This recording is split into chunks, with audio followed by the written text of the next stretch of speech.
Hello प्यारे बच्चों, मेरे YouTube चैनल पर आपका हार्दिक स्वागत है। आज मैं आपको जवाहर नवोदय विद्यालय प्रवेश परीक्षा के गणित के 12वां चैप्टर जिसका नाम है लाभ हानि और बट्टा, प्रॉफिट लॉस एंड डिस्काउंट पर आधारित महत्वपूर्ण प्रश्न समझाऊंगा। इस चैप्टर का जो पिछला वीडियो है, जो पार्ट भाग एक जो है, जो पार्ट फर्स्ट है, वो आप अवश्य देख लीजिएगा ताकि आपको इस चैप्टर पर आधारित प्रश्नों को हल करने में दिक्कत ना हो। पढ़ते हैं पहले सवाल की तरफ। पहला सवाल है कि एक रेडियो 500 रुपए में खरीदा जाता है जबकि 550 में बेचा जाता है। लाभ या हानि कितनी धनराशि के बराबर है? तो क्या होगा इसका हल? इसका हल क्या होगा? एक रेडियो 550 रुपए में खरीदा जाता है तो खरीद मूल्य यानी कास्ट प्राइस, ठीक है, वो होगा क्रय मूल्य, ठीक है, कास्ट प्राइस। खरीदा गया है 500 रुपए में, 500 रुपए में, और बेचा गया है सेलिंग प्राइस, ठीक है, विक्रय मूल्य इसका होगा, सेलिंग प्राइस होगा 550 रुपए। ये दे रखा है तो सीधी सी बात है, खरीदा कम में गया है, बेचा ज्यादा में गया है, तो पहली चीज ये क्लियर हो जाती है कि लाभ होगा, ये हानि नहीं होगी। क्लियर है? इतना क्लियर है? आगे बढ़ते हैं। तो लाभ कितना होगा? अब लाभ का फार्मूला क्या होता है? लाभ का फार्मूला होता है विक्रय मूल्य यानी सेलिंग प्राइस ऋण क्रय मूल्य कास्ट प्राइस। तो ये है 550, 550 में से 50, 500 घटेगा तो बचेगा 50, ठीक है। तो लाभ कितनी धनराशि के बराबर होगा? 50 रुपए के बराबर होगा। तो ये रहा इसका उत्तर, डी उत्तर।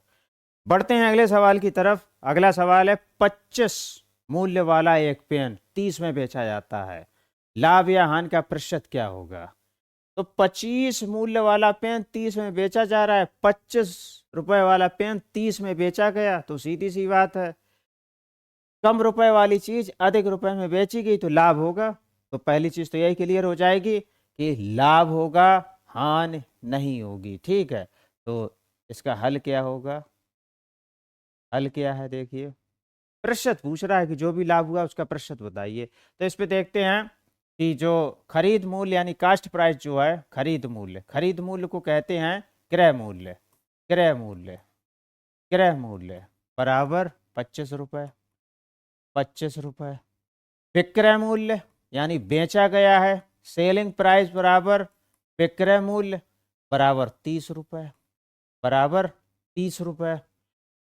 लाभ प्रॉफिट, लाभ बराबर सूत्र होगा इसका विक्रय मूल्य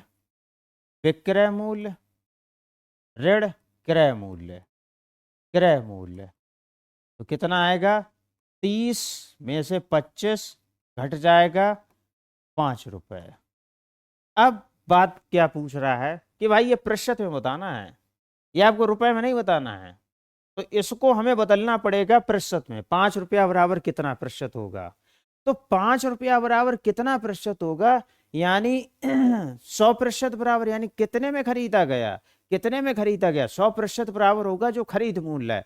तो खरीद मूल्य है यानी क्रय मूल्य है 25 रुपए, तो यही होगा 100% के बराबर, ठीक है, यही होगा 100% के बराबर। तो रुपए और प्रतिशत का संबंध हमने यहाँ पे ज्ञात कर लिया। देखिए, ये प्रतिशत वाला ये जो चैप्टर है वो आप जरूर देख लीजिएगा, उसका वीडियो, ठीक है, उस पर आधारित प्रश्न भी आप जरूर देख लीजिएगा, क्योंकि उस चैप्टर को समझे बगैर और उसके प्रश्न हल किए बगैर इस चैप्टर को करने में आपको दिक्कत आएगी। आगे बढ़ते हैं कि 25 रुपए बराबर, ऊपर ये संबंध निकाला था, 25 रुपए बराबर 100%।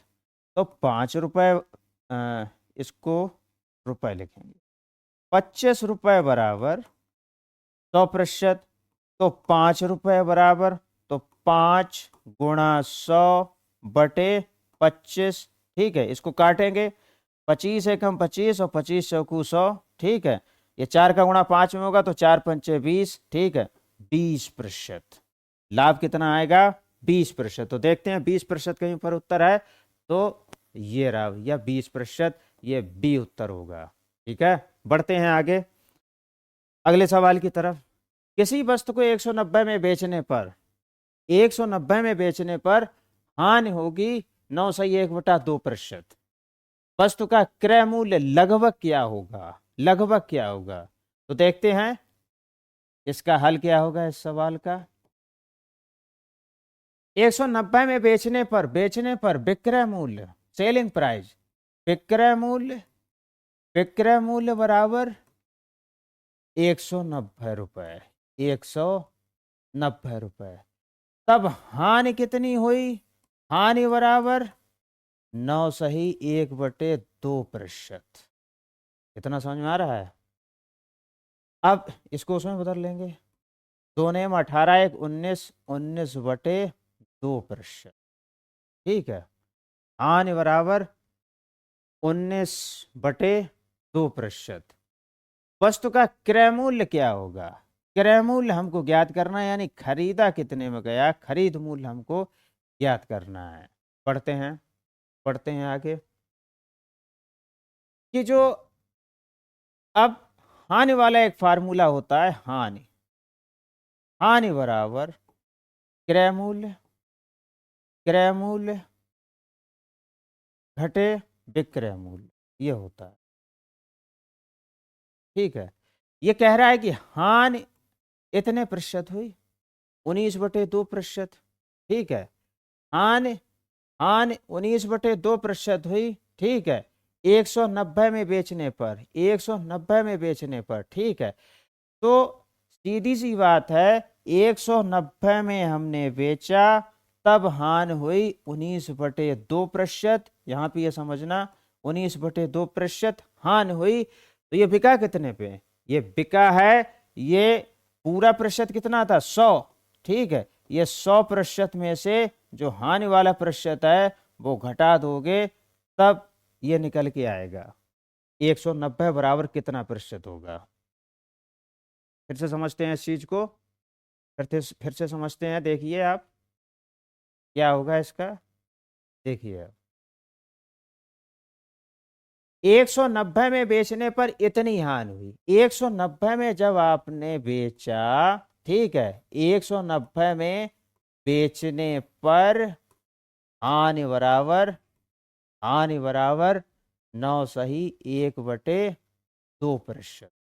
9/1/2%। 190 में बेच दिया गया, 190 में बेच दिया गया। ठीक है, तब हानि हुई 9/1/2%। ठीक है, यानी 190 रुपए बराबर कितना प्रतिशत निकलेगा? तो 190 रुपए बराबर, ठीक है, 100% में से ये 100% में से ये 9/1/2% हटा दिया जाएगा, तो ये 190 रुपए का प्रतिशत निकल आएगा। इतना क्लियर हो गया होगा।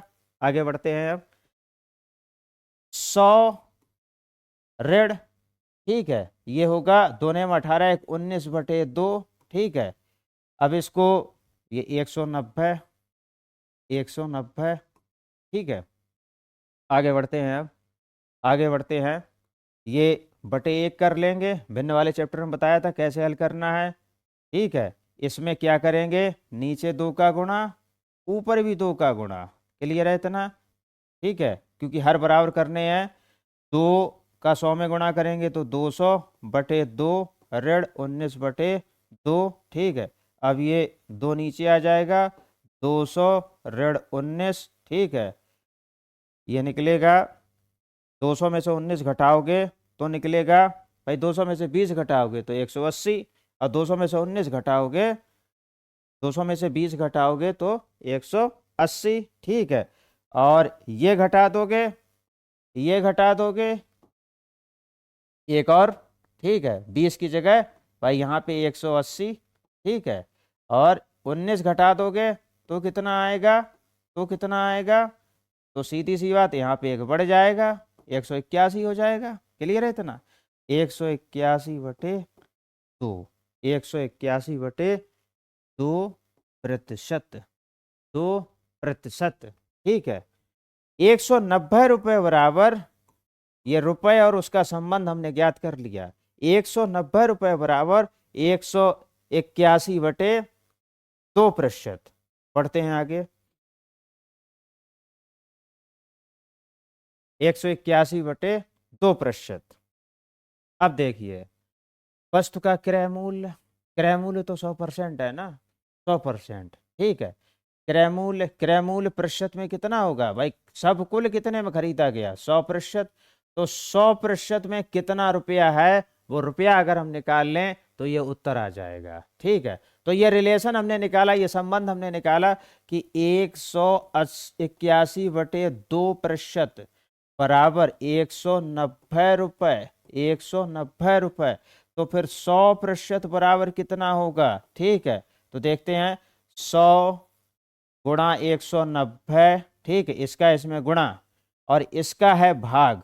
इसका है भाग। भिन्न वाला चैप्टर आप जरूर देखिएगा ताकि कैलकुलेशन आपको करने में दिक्कत ना हो। भिन्न इसका है भाग। ठीक है, जब भिन्न का भाग होता है, ठीक है, इसका भाग है, तो क्या करेंगे? इसके भाग वाले चिन्ह को हम गुणा में बदल लेंगे और ये पलट जाएगी संख्या। ठीक है, यानी इसका हर अंश बन जाएगा और अंश हर बन जाएगा, तो ये हो जाएगा 2/181। इतना क्लियर होगा? बढ़ते हैं आगे।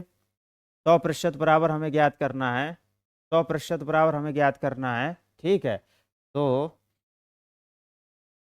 यहाँ पे हल करते हैं। बराबर, ठीक है, यही क्रय मूल्य भी होगा। 100% हम लिखे दे रहे हैं, ये सवाल लग रहा है। तो अब गुणा करेंगे। 19 दूनी 38। 38 और ये जितने जीरो 1 2 3 वो सब लिख लेंगे। 1 2 3 बटे 181। अब इसका हम भाग दे लेंगे। 181, ठीक है, ये अंदर रहेगा और 38,000 अंदर रहेगा और 181 बाहर रहेगा। ठीक है, कंफ्यूजन मत होना। 181 बाहर और 38,000 अंदर रहेगा। ठीक है, अब 181 दूनी, ठीक है, 181 दूनी 2 एकम 2, 2 अट्ठे 16, 6 हंसले 2 एकम 2 एक 3, 362। घटाएंगे, 10 में से 2 गया 8। ठीक है, 10 में से 2 गया 8। यहाँ पे 7 बचा, 7 में से 6 गया 1।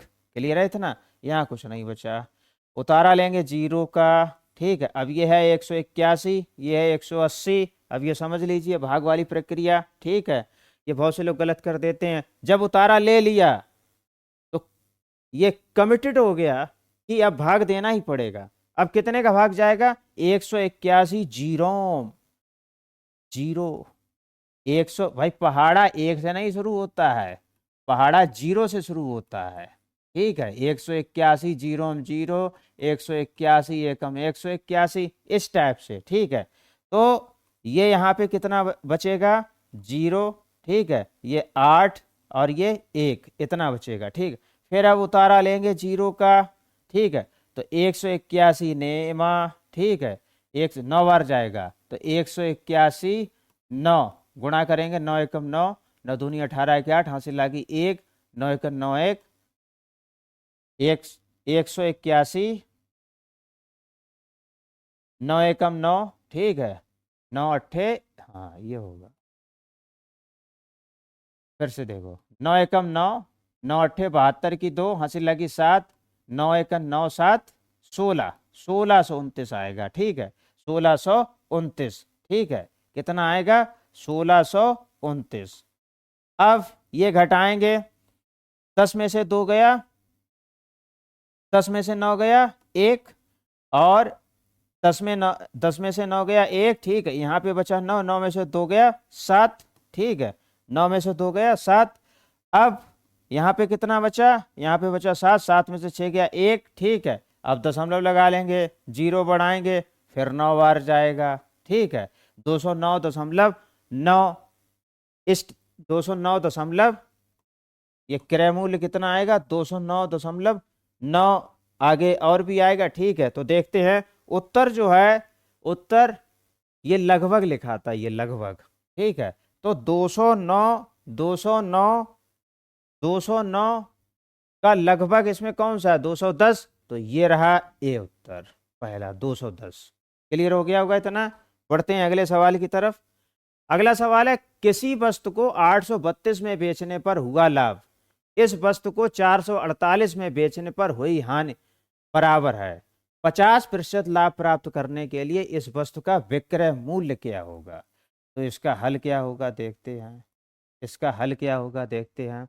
किसी वस्तु को 832 में बेचने पर, ठीक है, 832 में बेचा गया, ठीक है, हुआ लाभ, ठीक है, लाभ लाभ लाभ बराबर, ठीक है, लाभ बराबर, पहली लाइन क्लियर करते हैं, लाभ बराबर विक्रय मूल्य, ठीक है, विक्रय मूल्य ऋण क्रय मूल्य, यही तो होता है। तो देखते हैं, इसको लिखते हैं। पहला, लाभ लाभ बराबर विक्रय मूल्य कितना है, 832। 832 में हमने बेचा, ठीक है, क्रय मूल्य हमें पता नहीं, ये पहली बात है, ठीक है। अगली लाइन, हुआ लाभ इस वस्तु को 448 में बेचने पर हुई हानि के बराबर होता है। तो हानि वाला सूत्र, आने वाला सूत्र, आने वाले सूत्र में क्रय मूल्य आगे होता है, कास्ट प्राइस, ठीक है, और विक्रय मूल्य यानी सेलिंग प्राइस ऋण के रूप में पीछे लिखा होता है। क्योंकि कास्ट प्राइस जो है, हानि तब होती है जब कोई चीज ज्यादा में खरीदी जाए, यानी कास्ट प्राइस अधिक हो और सेलिंग प्राइस कम हो, क्रय मूल्य अधिक हो और विक्रय मूल्य कम हो, तब हानि होती है। तो यहाँ पे क्या कह रहा है कि, यहाँ पे क्या कह रहा है कि 448 में बेचने पर तो बिका कितना, 448 में, ठीक है, क्रय मूल्य हमें पता नहीं है अभी, ठीक है। ये दूसरा ये तैयार हुआ, ठीक है। वस्तु का विक्रय मूल्य क्या होगा, विक्रय मूल्य निकालना है, ठीक है, ये बराबर है, ठीक है, ये लाभ इस हानि के बराबर है। फिर से समझते हैं, किसी वस्तु को 832 में बेचने पर, 832 में हमने बेचा, ठीक है, 832 में बेचने पर जो लाभ हुआ, ये जो लाभ हुआ, ठीक है, ये लाभ, ठीक है, इस वस्तु को 448 में बेचने पर, 448 में हमने बेचा है, ठीक है, बेचने पर तो जो हानि हुई है वो इसके बराबर होगी। यानी ये चीज, ये लाभ बराबर हानि होगा, लाभ बराबर हानि होगा, ठीक है। यानी कि जब बराबर के इधर वाली चीज आपस में बराबर है तो इसके बराबर के उधर वाली भी बराबर होगी, ठीक है। तो समीकरण 1 और ये हो गया समीकरण 2, ठीक है। तो समीकरण 1 एंड 2 से, समीकरण 1 एंड 2 से, ठीक है, 2 से क्या होगा, क्या होगा, 832, भाई लाभ की जगह पे ये लिखेंगे 832 ऋण क्रय मूल्य, क्रय मूल्य, क्रय मूल्य बराबर, फिर ये लिखेंगे, ये बराबर हानि, हानि की जगह पे ये लिखेंगे क्रय मूल्य, क्रय मूल्य ऋण 448। इतना क्लियर हो गया होगा। आगे बढ़ते हैं अब, ये 448 इधर आएगा, ठीक है, और ये क्रय मूल्य उधर जाएगा। तो 448 है ऋण का, तो इधर आएगा तो हो जाएगा धन का। इसको ऐसा ही लिखेंगे, 832 ये लिखा है, इसमें यह करते हैं संख्या संख्या एक तरफ और जो भाषा लिखी हुई है क्रय मूल्य एक तरफ, जिससे क्रय मूल्य निकल आएगा, ठीक है। तो ये 832 लिख लिया, ठीक है, और इधर लिख लिया हमने ये वाला क्रय मूल्य, ऊपर वाला क्रय मूल्य, ठीक है। अब इधर का उधर, उधर का इधर करते हैं, ठीक है। ये देखिए 448 ऋण चिन्ह के साथ है तो इधर आएगा तो ये धन चिन्ह के साथ हो जाएगा, ठीक है। बराबर के उधर था तो इधर आया धन चिन्ह के साथ हो गया। इतना क्लियर होगा। ये अब देखते हैं, ये ऋण चिन्ह के साथ क्रय मूल्य, ये जब उधर जाएगा तो धन में बदल जाएगा। इतना क्लियर हो गया होगा, ठीक है। अब आगे बढ़ते हैं, 832 में 448 जोड़ेंगे तो इधर जोड़ लेंगे, रफ कार कर लेंगे, ठीक है। 832 में 448 जोड़ लेंगे तो ये हो गया 2 8 10 की 0, हासिल लगी 1, ठीक है, 1 और 3 4, 4 4 8, ठीक है, और 8 4 12, 1280, ठीक है, 1280 इसकी जगह पे आ जाएगा, जोड़ोगे तो आप 1280 आ जाएगा। और ये क्रय मूल्य, धन क्रय मूल्य यानी 2 क्रय मूल्य, ठीक है, 2 कास्ट प्राइस, ठीक है। अब क्या करेंगे कि यहां पे आएंगे, 2 क्रय मूल्य 2 into cost price is equal to 1280, ठीक है। तो क्रय मूल्य बराबर ये भाग हो जाएगा इसका, ठीक है। ये निकलेगा 2 एकम 2, ठीक है, नीचे, और 2 छंग 12, 2 चौके 8, ठीक है। ये जीरो आ जाएगा 640 रुपये। तो ये वस्तु खरीदी कितने में गई है, क्रय मूल्य कितना निकला, 640 रुपये। विक्रय मूल्य क्या होगा, विक्रय मूल्य कब, जब 50% का लाभ हम प्राप्त करें, ठीक है। तो 640, 640, 640, 640 इसका निकला क्रय मूल्य, ठीक है, 50% लाभ प्राप्त करने के लिए, ठीक है। तो 640 क्रय मूल्य, अब समझते हैं, 640 निकला इसका क्रय मूल्य, ठीक है, 640 रुपये। यानी ये प्रतिशत में कितना होगा भाई, सब कुल कितने में खरीदा गया, सब कुल यानी 100%।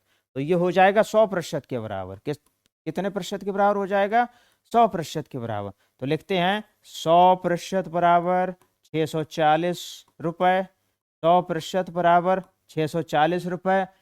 कितना लाभ, कितना प्रतिशत, 50% बराबर, ठीक है। तो 50 गुणा 640 बटे 100, ठीक है। इस जीरो से ये जीरो कट जाएगा, 5 एकम 5 और 5 दूनी 10। इस 2 से ये काटोगे, 2 तियां 6, 2 दूनी 4, ठीक है, जीरो, 320 रुपये। लाभ आएगा 320 रुपये, लाभ हुआ 320 रुपये। पूछा है विक्रय मूल्य, क्या पूछा है, विक्रय मूल्य। तो लाभ हुआ 320 रुपये, तो विक्रय मूल्य क्या होगा, देखते हैं। लाभ बराबर, भाई लाभ 320 रुपये आ गया, क्रय मूल्य, क्रय मूल्य, क्रय मूल्य 640 रुपये हम पहले ही निकाल चुके, ये निकाल चुके, ठीक है। तो विक्रय मूल्य, विक्रय मूल्य हमको ज्ञात करना है, ठीक है, विक्रय मूल्य हमको ज्ञात करना है, ठीक है। तो लाभ वाला जो सूत्र होता है ना, कि लाभ बराबर क्या होगा, विक्रय मूल्य, विक्रय मूल्य बिक्री वाला मूल्य सेलिंग प्राइस, ठीक है, माइनस कास्ट प्राइस क्रय मूल्य, ठीक है। इस सूत्र में लाभ कितना है, 320 रुपये। ये लाभ ये कितना है, 320 रुपये, सूत्र में मान रखेंगे, बराबर विक्रय मूल्य, ठीक है, विक्रय मूल्य ऋण, ऋण क्रय मूल्य, क्रय मूल्य कितना था, ये 640 रुपये, ठीक है। ये क्रय मूल्य कितना है, 640 रुपये। तो 640 यहाँ पे लिख लेंगे, ठीक है। अब संख्या संख्या एक तरफ और भाषा एक तरफ, तो क्या करेंगे, विक्रय मूल्य को हम यहीं रोके रखेंगे, ठीक है। ये जब है ये वाली संख्या 640, इसके आगे ऋण लगाए तो ये जब इधर आएगी तो धन का हो जाएगा। तो 320 इसको ऐसा ही लिखेंगे, इधर ये धन की हो जाएगी 640, तो इतना हो जाएगा। इसको पलट के लिख ले रहे हैं, ठीक है। विक्रय मूल्य बराबर कितना निकलेगा, इसको जोड़ेंगे, ठीक है, जीरो में जीरो जोड़ेंगे तो जीरो, 4 2 6 और 6 3 9, 960 रुपये आएगा। तो देखते हैं 960 रुपये कहीं पर उत्तर है, तो ये रहा 960 रुपये, ये उत्तर रहा, ये 960 रुपये, ठीक है, 960 रुपये ये उत्तर रहा। ये आप देख लीजिए, ये उत्तर रहा, ये उत्तर है 960 रुपये। क्लियर हो गया होगा इतना, क्लियर हो गया होगा इतना। आगे बढ़ते हैं अब अगले सवाल की तरफ। अगला सवाल है कि एक व्यक्ति ने ₹4 में 6 की दर से पेंसिलें खरीदी और उन्हें ₹6 में 4 की दर से बेच दिया, ठीक। तो इस सौदे में उसको कितना लाभ मिला, अब वो भी प्रतिशत में बताना है, ठीक है, प्रतिशत में बताना है। तो देखते हैं अब क्या होगा इसका हल, क्या होगा इसका हल, ठीक है। 6 पेंसिलें, भाई ₹4 में क्या पेंसिल है, 6। तो पहली लाइन क्लियर करते हैं, 6 पेंसिल बराबर 4 रुपए, 4 रुपए। तो एक पेंसिल बराबर, एक पेंसिल 1 गुणा 4 बटे 6 रुपए, यानी 4/6 रुपए। इतना क्लियर है, 4/6 रुपए। आगे बढ़ते हैं, इतना वाला क्लियर हमने कर दिया, ठीक है, खरीदी और उन्हें ₹6 में 4 की दर से बेच दिया। तो यहां पर जो उसने काम किया उसमें क्या किया उसने उसने 4 पेंसिल, कितनी, 4 पेंसिल, ठीक है। दूसरा काम देखो, 4 पेंसिल, ठीक है, बेचने वाला काम। ये उसने खरीद वाला काम किया था, ये है खरीद वाला काम। कौन सा काम है, खरीद वाला, ठीक है। और अब है बिक्री वाला काम, ठीक है, बिक्री वाला काम। बिक्री वाला क्या काम है, 4 पेंसिल कितने रुपए, ₹6। तो एक पेंसिल कितने की उसे पड़ी, कितने की बेची, ठीक है। तो 1 × 6/4, ठीक है, ये होगा 6/4 रुपए, 6/4 रुपए। ये काम किया उसने बिक्री वाला, बेचने वाला, ठीक है, बेचने वाला काम किया, ठीक है। इस सौदे में उसको कितना लाभ मिला ये पता करना है, ठीक है। तो सबसे पहले तो यह है कि एक पेंसिल उसने इतने में खरीदी थी, ठीक है, हमने एक पेंसिल का निकाल लिया, ठीक है। और एक पेंसिल को बेचने में इतने की बेची उसने, ठीक है, इतने की बेची। लाभ उसको हुआ, लाभ हुआ यानी ये रुपया ज्यादा है और ये रुपया कम है। ये खरीद वाला ये मूल्य है, क्रय मूल्य हो गया, और ये विक्रय मूल्य हो गया। तो लाभ कितना होगा, लाभ बराबर सूत्र बताया था कि जो विक्रय मूल्य है बिक्री वाला 6/4 रुपए, उसमें से घटा देंगे ये वाला खरीद वाला मूल्य 4/6 रुपए, ठीक है। बढ़ते हैं आगे, इसको अब हम हल करेंगे, हल करेंगे, ठीक है, हल करेंगे। क्या होगा देखो, इसको हल करते हैं अब, ठीक है, इसको हल करते हैं। हम क्या करेंगे, हर जो है इसके बराबर कर लेंगे। तो हर जब बराबर करेंगे तो इसमें अब 4×3 = 12, 6×2 = 12, ठीक है। तो इसमें 3 का गुणा करेंगे और इसमें 2 का गुणा करेंगे। ये अपनी तरफ से किया है तो 3 का गुणा हम ऊपर भी कर लेंगे जिससे भिन्न प्रभावित ना हो, और इसमें भी 2 का गुणा ऊपर कर लेंगे जिससे भिन्न प्रभावित ना हो, ठीक है। आगे बढ़ते हैं अब, 6×3 = 18/3×4 ऋण 4×2 = 8/6×2 = 12। अब इस तरीके से कर लेते हैं, ठीक है। 12 से 12 कट गया, 18 बचा, फिर 12 से 12 कट गया, 8 बचा, ठीक है। ये 18 में से 8 गया तो कितना बचा, 10, 10/12, ठीक है। लाभ कितना हुआ, 10/12 रुपए का लाभ हुआ, ठीक है। इसको थोड़ा छोटा कर लेते हैं, 2×5 = 10 और 2×6 = 12, कितना लाभ हुआ, 5/6 रुपए। अब लाभ रुपए में तो निकल आया, पूछा है प्रतिशत में, पूछा किस में है, प्रतिशत में पूछा है, ठीक है। यही तो पूछा है प्रतिशत में, ठीक है। तो अब क्या है, इसको प्रतिशत में कैसे बदलेंगे, तो प्रतिशत में ऐसे बदलेगा कि भाई इसका जो खरीद मूल्य था, ठीक है, खरीदी कितने में गई, एक पेंसिल, ठीक है, एक ही से निकल आएगा। एक पेंसिल खरीदे में कितने में गई है, कितने सब कुल रुपए में खरीदी गई है, तो वो 100% होगा, ठीक है। तो 100%। अब खरीद का मूल्य क्या है, खरीद का मूल्य क्या है, खरीद का मूल्य जो है वो 4/6 रुपए था, ठीक है। तो 4/6 रुपए, 4/6 रुपए, ठीक है, बराबर 100%। तो अब प्रतिशत में किसको बदलना है, इस लाभ को। तो 5/6 रुपए बराबर, ठीक है, हमको ज्ञात करना है, ठीक है। तो 5/6 × 100, ठीक है, ये बटा होगा, ये वाली भिन्न बटे में होगी, ठीक है। जब बटे में आएगी यानी भाग होगा, भाग होगा तो भाग की तरह से ना हल करके हम इसको गुणा की तरह हल करेंगे, इसी में इसका गुणा करेंगे और इसका हर अंश बन जाएगा, अंश हर बन जाएगा, तो ये हो जाएगा 6/4। अब देखिए इसको हल करते हैं, इस 6 से ये 6 कट गया, ठीक है। इस 4 से 4 एकम 4 और 4×2 = 8, 4×5 = 20, इस 25 का 5 में गुणा हो जाएगा तो ये हो गया 125। कितना हो गया, 125। तो लाभ कितना हुआ भैया, प्रतिशत में 125% का लाभ हुआ। तो देखते हैं उत्तर कहीं पर है, तो ये सी उत्तर है, ये 125% ये दिया हुआ है, ये सी उत्तर। बढ़ते हैं अगले सवाल की तरफ। अगला सवाल क्या है, अंकित मूल्य 1200 रुपए वाली एक मेज एक ग्राहक को 1100 रुपए में बेची गई। मेज पर दी गई छूट की दर ज्ञात कीजिए। डिस्काउंट यानी बट्टा पूछा गया है, ठीक है। तो क्या होगा इसका हल, क्या होगा इसका हल?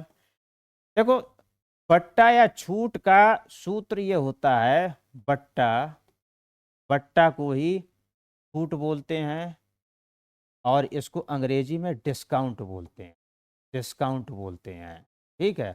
बराबर क्या होगा कि भाई जितना अंकित मूल्य है, प्रिंटेड जितना है, ठीक है, अंकित मूल्य में से, अंकित मूल्य में से, ठीक है, हम बिक्री वाला मूल्य जो है जितने में बेची गई है, ठीक है, विक्रय मूल्य हम हटा देंगे, ठीक है। तो छूट निकल आएगी। तो अंकित मूल्य था 1200 रुपये और बेची गई है 1100 रुपये, तो निकल आएगा, छूट निकल आएगी 100 रुपये, छूट निकल आएगी 100 रुपये। लेकिन रुपए से काम नहीं चलेगा, क्यों? क्योंकि आप उत्तर देखिए, ये प्रतिशत में पूछा गया है कि भैया 100 रुपये बराबर कितना प्रतिशत होगा इस सवाल के अनुसार। तो अब हमें फिर वही बात पता करनी होगी कि भाई 100 रुपये में प्रतिशत हमें ज्ञात करना है। तो यानी रुपए और प्रतिशत का संबंध इस सवाल के अनुसार कितना है वो हमें पता करना है, ठीक है। यानी 100% यानी सब कुल, सब कुल 100%, सब कुल कितने रुपए में खरीदी गई, खरीद मूल्य ही इसका 100 रुपये होगा, ठीक है, या अंकित मूल्य कह लो, ठीक है, अंकित मूल्य ही इसका 100% होगा, ठीक है। तो 100, तो अंकित मूल्य कितना है 1200 रुपये, ठीक है, यहाँ पे अंकित मूल्य आएगा, ठीक है, 1200 रुपये बराबर 100%। तो इसलिए 100 रुपये बराबर, 100 रुपये बराबर 100 का इस 100 में गुणा, ठीक है, बटे, बटे कितना होगा 1200, ठीक है। अब काटेंगे इसको, एक जीरो से एक जीरो कट जाएगा, फिर एक जीरो से ये जीरो भी कट जाएगा, ठीक है। 2 छंग 12, 2 पंचे 10, ठीक है, 2 तियां 6, ठीक है, ये 2 दूनी 4, 2 पंचे 10, ये 25/3, इसका भाग देंगे, ठीक है, 3 बाहर और 25 अंदर, 3 बाहर और 25 अंदर, ठीक है, ये भाग देंगे। तो 3 24, ठीक है, एक बचेगा, ठीक है। तो 8 से 1/3 क्या आएगा, 8 सही 1/3। तो देखते हैं 8 से 1/3 कहीं पर उत्तर है 8 से 1/3%। तो ये भैया रहा बी उत्तर, 8 से 1/3%, ठीक है। उम्मीद है सारे सवाल आपको अच्छे से समझ में आ गए होंगे। यदि वीडियो आपको पसंद आया हो, आपके लिए लाभदायक हो, तो इस चैनल को सब्सक्राइब आप अवश्य करें, बेल आइकन प्रेस करें ताकि मेरे अगले वीडियो का नोटिफिकेशन आप तक पहुंच जाए। मेरा आपसे ये वायदा है कि 13 दिसंबर से पहले मैं सभी सब्जेक्टों को, यानी इसके जो 3 पोर्शन होते हैं, मानसिक योग्यता, दूसरा गणित और तीसरा हिंदी, तीनों पोर्शन मैं अच्छे से कंप्लीट करा दूंगा। आप बराबर वीडियो देखते रहिएगा और अभ्यास करते रहिएगा। वीडियो देखने के लिए आपका बहुत बहुत धन्यवाद।